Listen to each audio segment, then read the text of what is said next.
롯의 안타까운 결말이라는 제목으로 하나님의 말씀 전하도록 하겠습니다. 사자성어에 용두삼이라는 말이 있습니다. 용의 머리, 뱀의 꼬리라는 뜻이죠. 제일 처음에는 굉장히 좋게 시작을 했다가 나중에 결말이 안 좋게 될 때 용두삼이 같다라는 그런 말을 많이 하곤 합니다. 성경에 많은 인물들이 있는데 그들의 삶을 생각해 볼 때 용두삼이와 같은, 처음 시작은 참 좋았지만 마지막에 참 비참하게 결론을 맺는 사람들이 몇 명이 기억이 납니다. 가장 대표적인 사람은 사울 왕이라고 할 수 있겠죠. 얼마나 겸손하게 이스라엘의 초대 왕으로 시작을 했습니까? 그러나 중간에 정말 다윗을 시기하고 질투하고 그러다가 그냥 하나님의 말씀을 대적해버리는, 불순종해버리는, 그래서 하나님께 버림을 받았던 왕이죠. 그리고 솔로몬 왕도 또 용두삼이 격이 아닐까라는 생각을 해봅니다.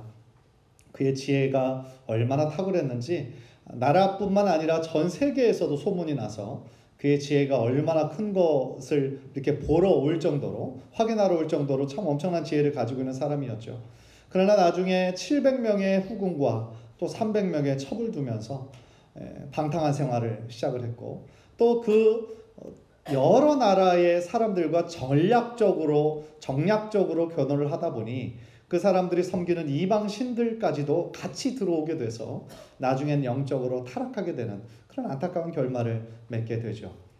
또 생각해 보면서 엘리와 그 엘리 대제사장과 두 아들도 역시나 참 안타까운 결말을 맺은 사람들이 아닐까 생각을 합니다. 대제사장이면 얼마나 하나님의 축복된 자리이고 얼마나 하나님의 은혜의 자리입니까? 그러나 그 자리에 게으른 나머지, 또 자녀들에게 신앙교육을 철저하게 시키지 못한 나머지, 또 그 엘리 대제사장과 두 아들의 그 결론은 참 너무나 비참했던 것을 우리가 보게 됩니다. 그런데 오늘 본문에 나타난 롯도 어떻게 보면 참 용두사미의 그런 결론을 내는, 어떻게 보면 롯의 이야기는 오늘 본문으로서 이제 마지막이고 더 이상 등장하지 않거든요. 그렇게 보면 참 안타까운 결론이라고 우리가 생각할 수밖에 없습니다. 우리의 인생이 정말 용두사미가 아니라 처음 인생보다 더 나중이 창대한 인생이 되면 얼마나 좋겠습니까? 우리 모두의 바람이죠. 인생의 전반전은 우리가 하나님을 잘 몰라서 세상에서 방황했다고 할지라도 인생의 후반전은 예수님을 만나서 마치 사도 바울처럼 하나님의 뜻을 줬다가 아름다운 뒷모습을 남기고 떠나면 얼마나 좋겠습니까? 따라서 오늘 본문에 나타난 롯의 모습을 반면교사 우리가 삼아서 우리들 삶에 주는 큰 교훈을 우리들 마음으로 받고 또 우리들 삶의 큰 결단으로 이어지게 되기를 주님의 이름으로 간절히 축원합니다. 제일 먼저 눈에 띄는 롯의 모습은요, 그가 두려워하여 굴에 숨었다라는 거예요. 30절을 보십시오. 롯이 소알에 거주하기를 두려워하여 두 딸과 함께 소알에서 나와 산에 올라가 거주하되 그 두 딸과 함께 굴에 거주하였더니. 어쩌다가 롯의 삶이 이렇게까지 되었을까요? 그의 참 첫 믿음의 시작은 참 좋았죠. 아브라함과 함께 등장하고 삼촌과 함께 믿음의 길을 떠나지 않습니까? 물론 어렸을 때 아버지를 일찍 여의는 아픔이 있었지만 또 아주 좋은 삼촌 아브라함이 어렸을 때부터 그를 잘 보호했고, 무엇보다도 하나님의 부르심을 받아서 미지의 길로 떠나는 그 신앙의 여정에 롯이 함께 참여하게 되면서 얼마나 그의 신앙이 깊어졌겠습니까? 하나님의 그 임재를 얼마나 많이 느꼈겠어요. 그러나 그는 성장하면서 물질적인 부요 그리고 세상적인 어떤 성공에 너무 집착했던 그런 삶을 보여주죠.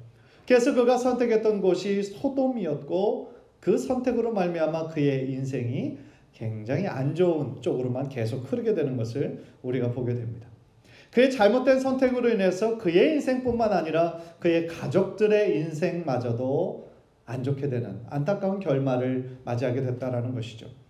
눈에 보이는 모든 재산 소유 소돔이 멸망함으로 말미암아 다 잃었습니다.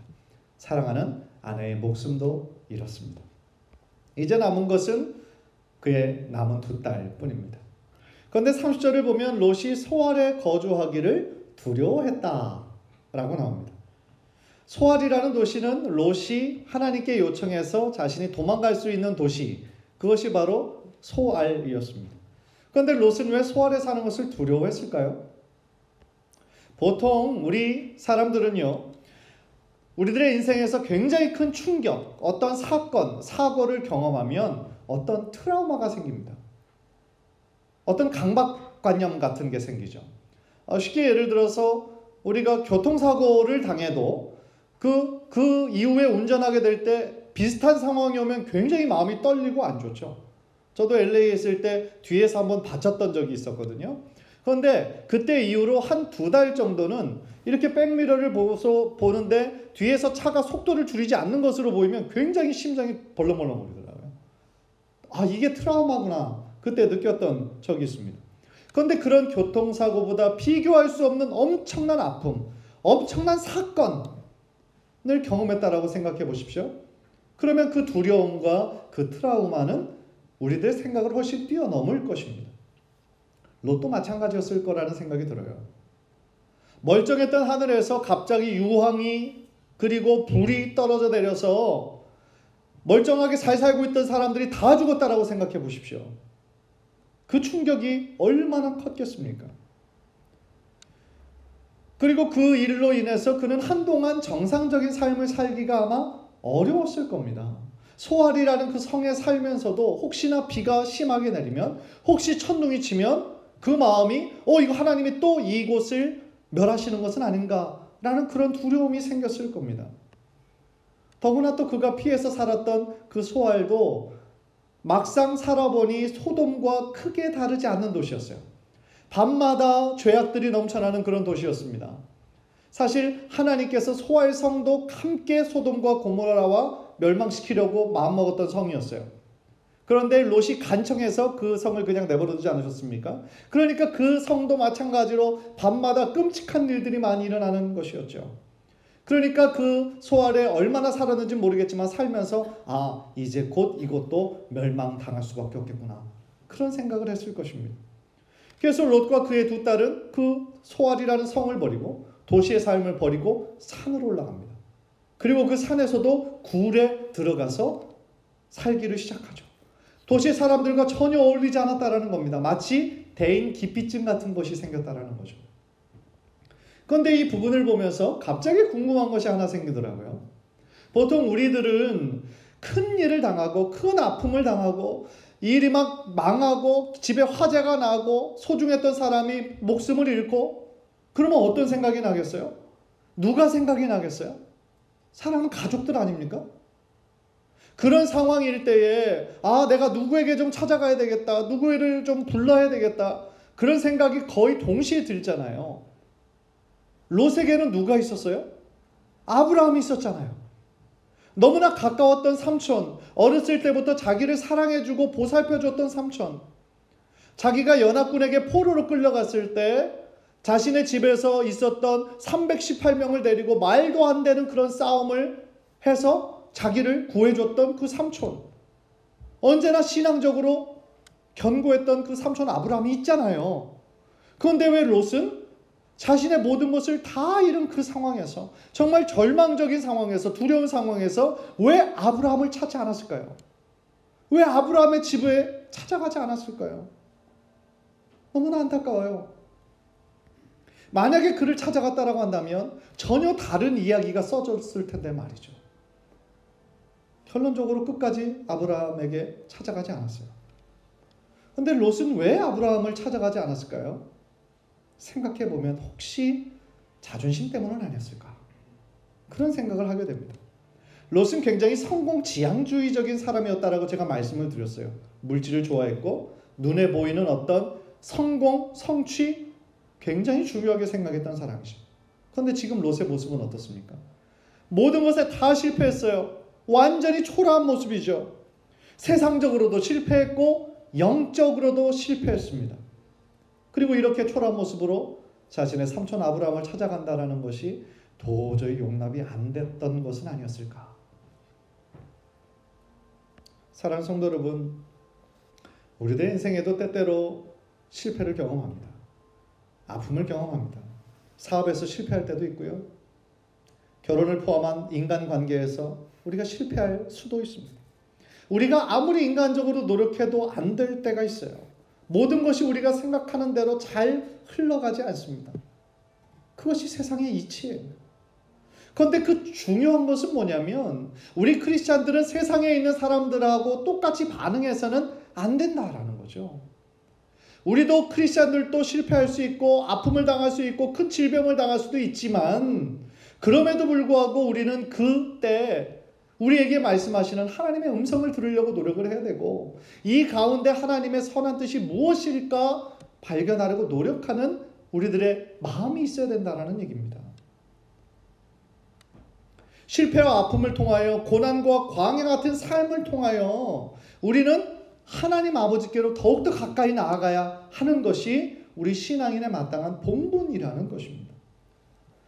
여러분 누가복음 15장에 나오는 탕자의 이야기 잘 아실 겁니다. 그 둘째 아들도 역시나 큰 실패를 했어요.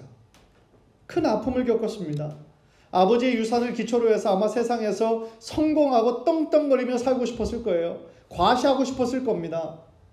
그러나 그 많은 돈으로 그냥 순식간에 술 먹고 모든 향락으로 방탕한 삶을 해서 그 돈을 다 써버리죠. 돈 많을 때는 그렇게 주변에 친구들이 많더니 돈이 다 떨어지니까 그 많던 친구들 한 사람도 안 남고 다 떠나버립니다. 먹을 것이 없어요. 그래서 돼지를 치는 집에 직원으로 들어갑니다. 그런데 그 음식마저도 배가 차지 않아요.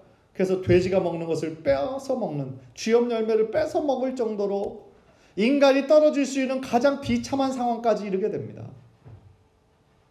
그런데 이 둘째 아들과 이 롯과 굉장히 다른 점이 있죠. 상황은 완전히 다 실패하고 바닥까지 친 상황은 똑같은데 롯은 자존심 때문에 아브라함을 찾지 못했지만 이 둘째 아들은 아버지를 생각했다는 거예요. 그리고 내가 내 아버지 집에 돌아가야 되겠다. 그도 자존심이 없었을까요? 너무 자존심이 있었겠죠. 성공한 모습 보여주고 싶었겠죠. 이런 모습으로 이렇게 초라한 모습으로 내가 쪽팔려서 어떻게 돌아가나 그 생각 안 했을까요? 당연히 했겠죠. 그러나 지금 그에게는 자존심, 체면이 중요한 것이 아니었습니다. 힘들었지만 아버지를 내가 찾아가야겠다라고 결심한 것이 그의 인생에서 최고로 잘한 결정이 되었던 거예요. 그리고 우리가 다 아는 것처럼 아버지로 돌아간 그때부터 회복되기 시작하는 겁니다. 사랑하는 성도 여러분, 우리들 신앙생활에 있어서 자존심을 내세우면 안 되는 거라고 생각합니다. 많은 이민자들이 참 수많은 아픔을 가지고 살아요. 그리고 그 중에 다 높은 자존심을 가지고 있어요. 그러나 여러분 우리가 사업에서 실패를 경험했어도 인간관계에서 실패했어도 우리는 돌아가 다시 안길 수 있는 하나님이 계시다라는 것을 우리는 절대로 잊어서는 안 될 줄 믿습니다. 우리에겐 하나님이 계세요. 하나님은 하나님께 돌아오는 자에게 은혜를 베푸시는 분이세요. 하나님의 그 넓은 품으로 우리들이 갈갈이 찢겨진 그 연약한 모습으로 나아갈 때 우리를 있는 모습 그대로 안아주시는 그 분이 바로 우리가 믿는 하나님이신 줄 믿습니다. 꼭 기억하십시다. 하나님께로 돌아가는 것이 회복의 시작입니다. 이사야서 55장 6절 7절 우리 한번 화면을 통해서 다 함께 읽겠습니다. 시작. 너희는 여호와를 만날 만한 때에 찾으라. 가까이 계실 때에 그를 부르라. 악인은 그의 길을 불의한 자는 그의 생각을 버리고 여호와께로 돌아오라. 그리하면 그가 긍휼히 여기시리라. 우리 하나님께로 돌아오라. 그가 너그럽게 용서하시리라. 아멘.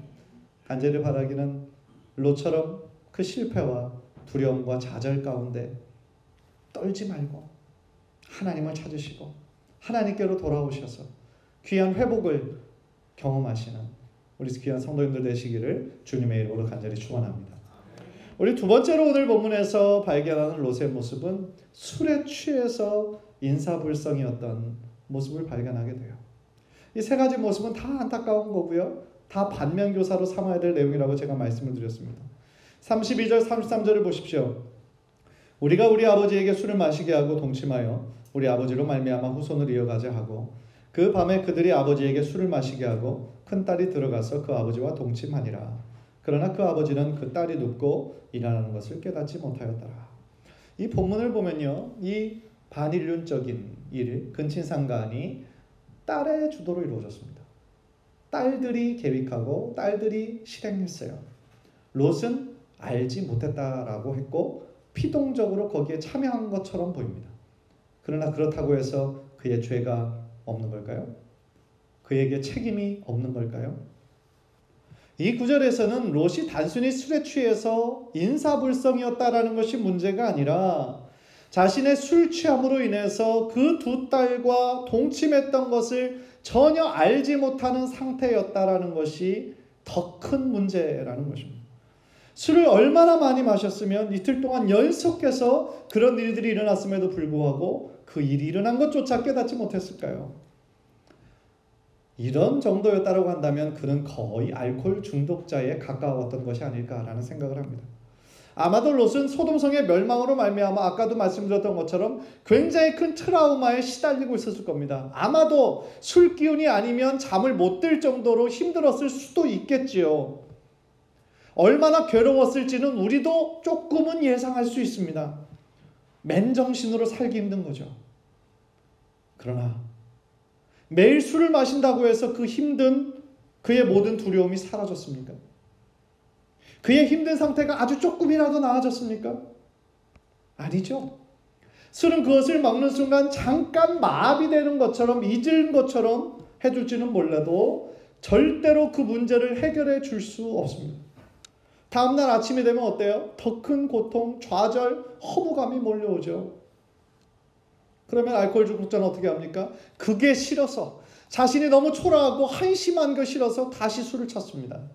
이것이 반복이 되죠. 그러다 보면 육체는 다 망가지고 정신은 피폐해지는 겁니다. 사랑하는 성도 여러분, 우리 인생의 힘든 순간 어쩔 수 없이 만나게 됩니다. 우리의 힘만으로 감당할 수 없는 상황을 만나게 되면 우리가 져야 하는 인생의 짐이 너무 무거울 때가 있어요. 그래서 그 짐을 좀 어딘가 내팽겨치고 어디 좀 술로 아니 다른 걸로 좀 탈출해버리고 싶은 충동이 생길지도 모릅니다. 우리 인간의 마음이 그렇죠. 피하고 싶죠. 탈출하고 싶어요. 가능하면. 그러나 그 어떤 것도 그 문제를 해결해 줄 수는 없습니다. 그렇다면 우리가 어떻게 해야 할까요? 이런 상황에서 우리 크리스찬으로서 해야 되는 최고의 솔루션, 최고의 해결책은 우리들의 인생의 모든 문제를 아시는 예수 그리스도께 나아가는 것밖에는 없다는 거예요. 이 세상의 그 어떤 문제도 예수님보다도 크지 않습니다. 또한 우리 예수님은 우리가 살면서 경험하는 모든 고난, 아픔, 배신, 고통 다 경험하셨던 분이세요. 예수님 언제 경험했냐고요? 예수님은 하나님이신 동시에 완전한 100% 인간이셨지 않습니까? 우리가 당하는 아픔 똑같이 다 겪으셨어요. 3년 동안 함께하던 제자들에게서 그 배신과 자신이 버려지는 그 아픔과 육체의 십자가의 고통까지 다 감당하신 분이 우리 하나님 아니시겠습니까? 그렇기 때문에 그분은 우리를 마음을 잘 아실 수 있는 분이시고, 그렇기 때문에 그분이 상처 입으신 분이기 때문에 상처 입은 치유자로서 우리를 치유해 주실 수 있는 분이시라는 거예요. 히브리서 13장 5절, 우리 오늘 이번 주에 외워야 되는 성경 구절인데요. 우리 한번 다 같이 읽습니다. 시작. 우리에게 있는 대제사장은 우리의 연약함을 동정하지 못하시리가 아니요 모든 일에 우리와 똑같이 시험을 받으신 이로되 죄는 없으시니라. 예수님이 우리의 연약함을 아십니다. 우리 삶의 모든 고통을 아세요. 따라서 우리가 해야 하는 것은 뭡니까? 술로 피하는 것이 아니라 주님께 피해야 되는 거예요. 주님께 피하며 주님께 나아가야 되는 것입니다. 그 다음 절인 히브리서 13장 6절 다 같이 또 읽죠. 시작. 그러므로 우리는 긍휼하심을 받고 때를 따라 돕는 은혜를 얻기 위하여 은혜의 보좌 앞에 담대히 나아갈 것이니라. 아멘. 우리의 아픈 모습 그대로, 연약한 모습 그대로 주님 앞에 나아가는 겁니다. 그리고 솔직한 우리들의 마음을 아뢰는 거예요. 주님, 저 너무 힘들어요. 주님, 저 지금 너무 아파요. 너무 두려워요. 주님께서 나의 힘이 되어주세요. 솔직한 모습으로 가식적으로 하지 말고 괜찮은 것처럼 위장하지 말고 있는 모습 그대로 하나님 앞에 나아가야 된다는 것입니다. 그럴 때 마태복음 11장 28절의 말씀처럼 수고하고 무거운 짐진 자들아 다 내게로 오라. 내가 너를 쉬게 하리라. 예수님께 모든 짐을 맡길 때 주님께서 그 모든 짐을 대신 져주세요. 그리고 우리들에게 새로운 힘과 소망과 용기를 허락하실 줄 믿습니다. 만약에 이런 상상을 해봐요. 롯이 술에 취하지 않고 성령에 충만했다면 어떤 일이 벌어졌을까? 아마 롯은 소알성을 떠나지 않았을 겁니다. 굴 속으로 피하지 않았을 거예요. 소알성에 살면서 그 사람들에게 회개를 외치지 않았을까 생각합니다. 너희들이 이렇게 죄 가운데 여전히 똑같이 살면 소돔성 멸망한 것처럼 이 성도 다 멸망하고 만다. 다시 하나님께로 돌아와라. 회개해야 된다. 그렇게 외치지 않았을까요? 그러면 롯의 인생은 완전히 달라진 인생이 되었을 것입니다. 사랑하는 성도 여러분, 사도 바울은 에베소서 5장 18절에서 술 취하지 말라 이는 방탕한 것이니 오직 성령으로 충만함을 받으라 명령하고 있습니다. 간절히 바라기는 술에 취하지 말고 성령 충만한 삶을 사시는 우리 귀한 성도님들 되시기를 주님의 이름으로 간절히 축원합니다. 마지막으로 롯의 실패한 모습은 믿음의 전수에 실패했어요. 31절 32절을 보면 큰딸이 작은딸에게 이르되 우리 아버지는 늙으셨고 온 세상의 도리를 따라 우리의 배필될 사람이 이 땅에는 없으니 우리가 우리 아버지에게 술을 마시게 하고 동침하여 우리 아버지로 말미암아 후손을 이어가자 하고, 이 본문을 보면서 놀라게 되는 것은 이 딸들이 어떻게 이런 생각을 했을까? 라는 거죠. 아니 어떤 상황에서 이런 생각을 했을까? 후손을 이어야 된다라는 것은 명분이에요. 그렇게 중요하다라고 여겼을 수도 있겠죠. 그러나 방법은 완전히 틀렸죠. 두 딸이 아버지를 대상으로 이렇게 근친상간을 저지른다라는 것은 지금도 악한 일뿐만 아니라 그 고대에도 여전히 악한 일이었다라는 것이죠. 우리가 여기서 생각해 봐야 하는 것은 두 딸이 자라고 보았던 환경을 생각해 봐야 된다는 거예요. 롯은 많은 돈을 벌기 위해서 소돔에 왔습니다. 그리고 나름 성공하려고 열심히 노력했어요. 그리고 성공했죠. 그런데 롯이 생각하지 못했던 것이 있었습니다. 두 딸이 보고 자라는 환경이 어떤 것인가? 그거는 미처 생각하지 못했던 것이죠. 롯은 당시에 의인으로 하나님께 인정받을 정도로 신앙이 있었던 사람처럼 보여요. 그래서 집에서 물론 두 딸들에게 하나님에 대해서 이야기했겠죠. hopefully. 이야기했겠죠. 그러나 역부족이었습니다. 악한 환경 속에서 매일 눈뜨고 보는 것이 악한 환경 속에서 자라가는 두 딸들이 그 세상을 믿음으로 이기기에는 아버지의 가르침만으로는 너무나 부족한 것이었던 것입니다. 두 딸이 밤마다 보는 것이 뭐였겠어요? 불륜이고 동성연애들입니다. 세상 모든 사람들이 순결하고는 아무런 상관이 없는 삶을 살아가요. 매일 밤마다 육체적인 쾌락만을 위해 추구하는 그 삶을 살아가고 있다면 롯의 두 딸들의 가치관에 어떤 영향을 미쳤겠습니까? 결국 오늘 본문에 나타난 이 끔찍한 사건, 이 근친상간의 사건을 범하면서도 계획하고 실행하면서도 두 딸들이 아무런 죄책감이 없었다는 것은 무엇을 상징하고 있습니까? 두 딸 중에 한 사람이라도 이것이 잘못된 거라고 여겼으면 그것을 말리지 않았을까요? 정말 우리 자녀들이 어떤 환경에서 자라느냐가 참 중요하다라고 다시 생각하게 됩니다. 그런 면에서 우리는 미국에서 살고 있지만 안전지대는 없는 거예요. 우리 자녀들을 위해 더욱더 기도해야 할 줄 믿습니다. 물론 이 미국이 청교도의 신앙으로 시작한 나라예요. 그러나 어떤 분들은 이제 미국은 선교지다라고 얘기를 합니다. 복음이 다시 필요한 나라가 되었다. 우리들이 아는 것처럼 이 땅의 모든 정책과 이 땅의 모든 흐름들이 사실은 하나님의 뜻 가운데 합한 방향으로 나아가기보다는 반대되는 방향으로 점점 더 나아가고 있습니다. 따라서 하나님께서 우리 자녀들을 지켜주시지 않으면 사실 우리 자녀들 어떤 영향력을 받을지 아무도 모른다라는 것입니다. 그렇게 하기 위해서 제일 중요한 것은 무엇일까요? 바로 우리 자녀들에게 철저한 신앙을 전수해야 되고 틈나는 대로 신앙을 교육해야 된다라는 겁니다. 단순히 성경 지식만 전달하는 것이 아니에요. 우리 자녀들에게 우리 부모들의 믿음을 보여줘야 됩니다. 신앙교육은 교회 전도사님이 대신해 주는 것이 아니에요. 성경 어디에서 어떤 랍비한테 맡겼다라는 것이 어디 있습니까? 학교에 맡겼다라는 것이 어디 있습니까? 신앙교육은 다 가정에서 이루어졌습니다. 가정의 아버지를 통하여서 그 믿음이 전수되었고요. 기도하는 어머니를 통하여서 그 신앙이 유지가 되었던 것입니다. 안타깝게도 롯은 신앙교육에 실패했습니다. 그리고 자신의 믿음을 올바로 보여주지도 못했죠. 사랑하는 성도 여러분, 여러분의 인생에는 무엇을 남기고 싶으십니까? 우리 모두 결국에는 다 죽습니다. 하나님께서 부르시면 조금 더 지체할 수 없고 가야 하는 것이 우리들의 인생입니다. 그렇다면 여러분의 마지막 뒷모습은 어떤 모습이기를 바라십니까?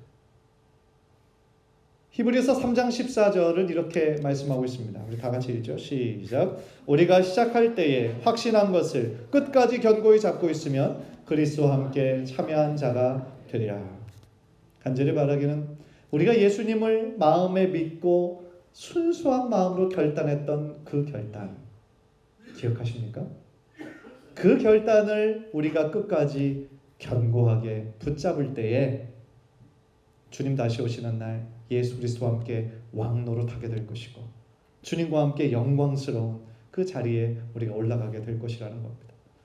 간절히 바라기는 우리들의 인생 전체가 정말 이 롯처럼 용두사미의 인생, 부끄러운 인생으로 끝나는 것이 아니라 오히려 인생의 전반전은 우리가 하나님을 멀리 떠나 있었다 할지라도 인생의 후반전은 하나님과 함께 동행하고 하나님의 뜻 가운데 적극적으로 순종하는 사람들이 되어서 정말 하나님 앞에 섰을 때에 부끄러움 있는 모습이 아니라 하나님 앞에 거룩한 모습으로 담대한 모습으로 서게 되는 저와 여러분 모두 되시기를 주님의 이름으로 간절히 축원합니다. 우리 한번 기도하겠습니다.